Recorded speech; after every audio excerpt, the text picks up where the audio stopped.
बिस्मिल्लाहिर्रहमानिर्रहीम अस्सलाम वालेकुम। पाकिस्तान शायद वाहिद मुल्क है जहां पर अपने मुल्क से ज्यादा गैरों के लिए वफादार बैठे हुए हैं और उसका नुकसान पाकिस्तान ने बेहद उठाया है। पाकिस्तान के इंटेलिजेंस इदारों ने एक 19वें ग्रेड का गवर्नमेंट का ऑफिसर जो कि HBFC के साथ मुंसलिक था, इसको गिरफ्तार किया है। और आप हैरान होंगे, ये शख्स जो आपकी स्क्रीन पर इसकी तस्वीर चल रही है, ये जनाब का भुलिया देखिए जरा। दीनदार, वैसे आप इनको देखेंगे तो बड़े दीनदार नजर आएंगे। ये ईरान की इंटेलिजेंस एजेंसी के लिए काम कर रहा था और ईरान की इंटेलिजेंस के लिए काम करने वाले इस शख्स सैयद विसाल हैदर नकवी ने मनी लॉन्ड्रिंग का नेटवर्क यहाँ पर संभाला हुआ था। फाइनेंसिंग का जो डिफरेंट ग्रुप्स हैं जो ईरान के लिए काम करते हैं, ईरान की इंटेलिजेंस एजेंसी के लिए काम करते हैं, यहाँ पर चाहे वो धमाके करें, चाहे वो यहाँ पर जासूसी का नेटवर्क करें, यहाँ पर ईरान के बॉर्डर से लेकर हर तरह की कार्रवाई करें। आप ये बात जानकर हैरान होंगे, इवन के हकीकत टीवी 2.0 पर आपको तफसीली इस पर वीडियो भी बनाकर दी जा चुकी है कि ईरान की इंटेलिजेंस एजेंसी, उसके जो टॉप लेवल के ओहदेदार है, उनके इंटेलिजेंस के वजीर महमूद अलवी ने ये बात कही है। इस वीडियो की अहम डिस्कशन चलती रहेगी, लेकिन इससे पहले आप वीडियो को लाइक करें, हकीकत टीवी को सब्सक्राइब कर लें और बेल आइकन पर जरूर क्लिक करें कि वो मुसाद के एजेंट हैं। यानी आप इनडायरेक्टली देख लें कि इसराइल ईरान की इंटेलिजेंस एजेंसी को पूरी तरह काउंटर करती है दिखाने के लिए, लेकिन वो कंट्रोल करती है खुफिया तौर पर। और उनके जितने बड़े बड़े ओहदेदार, आप देखिए कि ईरान के अंदर आए दिन उनके साइबर हमले होते हैं, उनके जो एटमी प्लांट है उन पर हमला होता है। जनरल कासिम को मारा गया, उनके फखरी ज़ादा को मारा गया, उनके बेशुमार लोगों को मारा जाता है, क्योंकि ईरान के अंदर जो नेटवर्क बड़ा काम करता है। ये कोई और बात कहे तो समझ आती है। महमूद अहमदीनेजाद ने भी यही बात की। उन्होंने कहा कि जिस शख्स को रखा था इंटेलिजेंस एजेंसी के अंदर के तुमने इसराइल का नेटवर्क पकड़ना है, वो खुद इसराइल का जासूस था।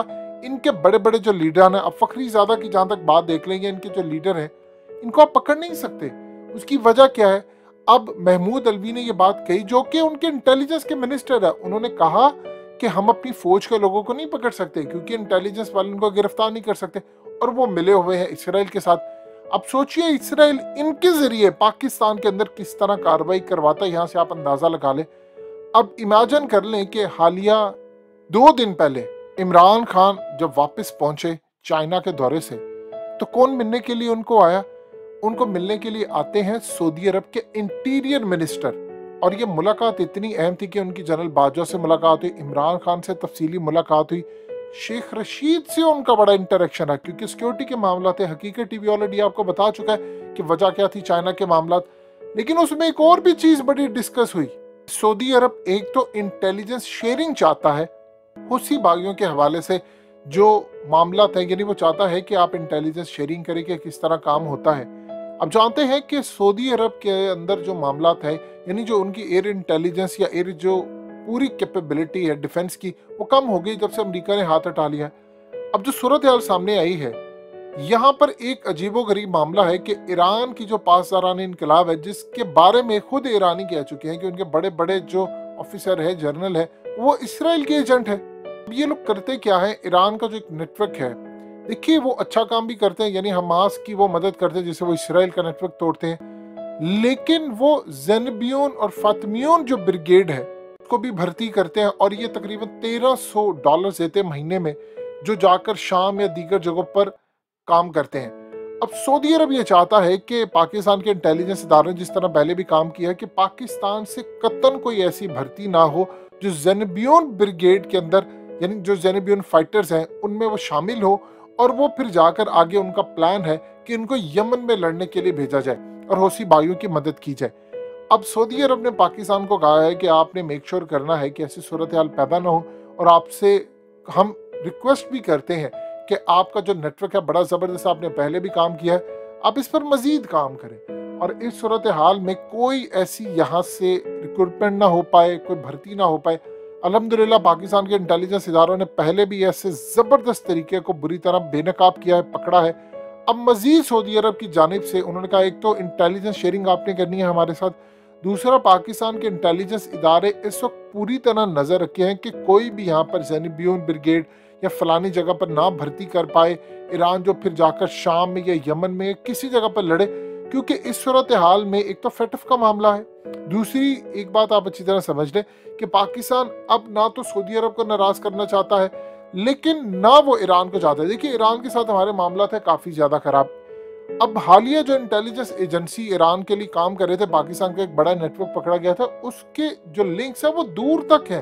अब इमेजिन कर लें कि 19वें ग्रेड का ऑफिसर आपके मुल्क के अंदर ईरान का इंटेलिजेंस नेटवर्क का हिस्सा हो या उसकी इंटेलिजेंस एजेंसी के लिए काम कर रहा हो और वो डायरेक्टली आगे मोसाद के साथ मिली हो, तो सोचिए पाकिस्तान में किस लेवल का नेटवर्क कायम कर रहे होंगे। देखिए, ईरान का एक मामला समझिए, उनके पास इतने पैसे नहीं है, पैसा उनको बहुत सारा इसराइल देता है।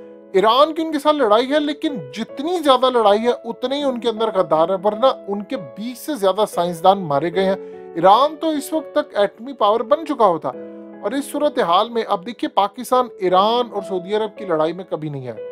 हम यहाँ पर फिरका वारियत नहीं कायम करना चाहते। आप देख लें अभी सूरत हाल, हमारे मुल्क में रहते हुए आप ईरान के लिए काम कर रहे हैं, यानी इस मुल्क की सूरत हाल है, कोई सऊदीया के लिए काम कर रहा है, कोई ईरान का चमचा बना है, कोई भारत का चमचा बना हुआ है, कोई अमेरिका के लिए काम कर रहा है। यानी आपका अपना मुल्क कम है, कभी आप सऊदी अरब के लिए काम करते हैं या फंडिंग यहाँ पर सऊदी अरब की माजी में भी आती रही है। अब मोहम्मद बिन सलमान के आने के बाद मामला काफी ठीक हो गए हैं। उन्होंने आकर, जाहिर सी बात है, वो कहते हैं कि इन लोगों को पैसे देने की बजाय मदारिस में, मदरसों में पैसे दे। आप देख लो, उन्होंने तबलीगी जमात पर पाबंदी आयद कर दी। उन्होंने पॉलिसी बना ली है कि यहाँ पर जो मसाजिद में हमने पैसे देने और इनको अपने हक में करना है, जो माजी में होता रहा, हमें इनका कोई फायदा नहीं है। अब वैसे भी हमने मजहबी इंतहापसंदी से बाहर निकलना, इसीलिए तबलीगी जमात पर पाबंदी लगाई, और उन्हीं का सबसे बड़ा, आप जानते हैं, एक बड़ा होल्ड है यहाँ पर, और सऊदी अरब समेत पूरी दुनिया में तबलीग करते हैं। अगरचे तबलीगी जमात पर पाबंदी बिल्कुल जायज नहीं है, लेकिन उन्होंने एक पॉलिसी अपनाई है कि पाकिस्तान में उन्होंने फंडिंग नहीं करनी। अब आहिस्ता आहिस्ता वो हाथ खींच, पूरी तरह तो नहीं हुआ, लेकिन आहिस्ता आहिस्ता वो हाथ खींच, वो कह रहे हैं यही पैसा हम अपने लोगों पर लगाए। तो पाकिस्तान में कोई सऊदी अरब का बना हुआ है, कोई ईरान का बना हुआ है, कोई भारत का है, कोई अमेरिका का है, अपने मुल्क की वफादारी भी हम कुछ कर लें। इस सूरत हाल में आप देख लें कि हमें प्रॉब्लम आ रही है कि ईरान के बॉर्डर से कंटिन्यूसली पाकिस्तान पर हमले होते हैं, यानी BLA को कभी सपोर्ट जाती है, कभी किसी को जा रही है, कभी कुछ हो रहा है, कभी अफगानिस्तान से उनको सपोर्ट मिल रही है।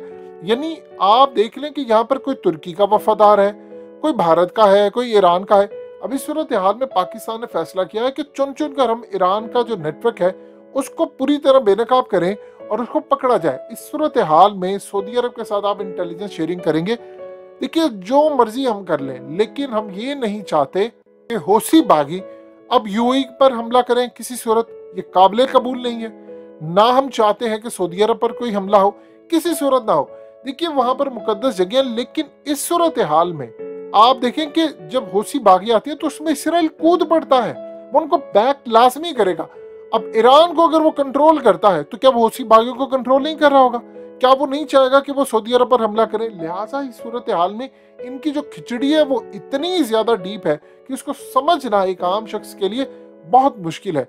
इस वक्त पाकिस्तान के अंदर जो पाकिस्तान से ज्यादा गैरों के वफादार बने बैठे हैं, चाहे किसी फिरके की वजह से। इस्लाम में फिरका वारियत हराम है। आप किस तरह किसी और मुल्क के लिए काम कर सकते हैं पैसा लेकर अपने ही मफादात के खिलाफ? यानी दुनिया में ऐसी सूरत हाल आपको कम मिलती है जो आपको यहाँ पर होती हुई नजर आती है।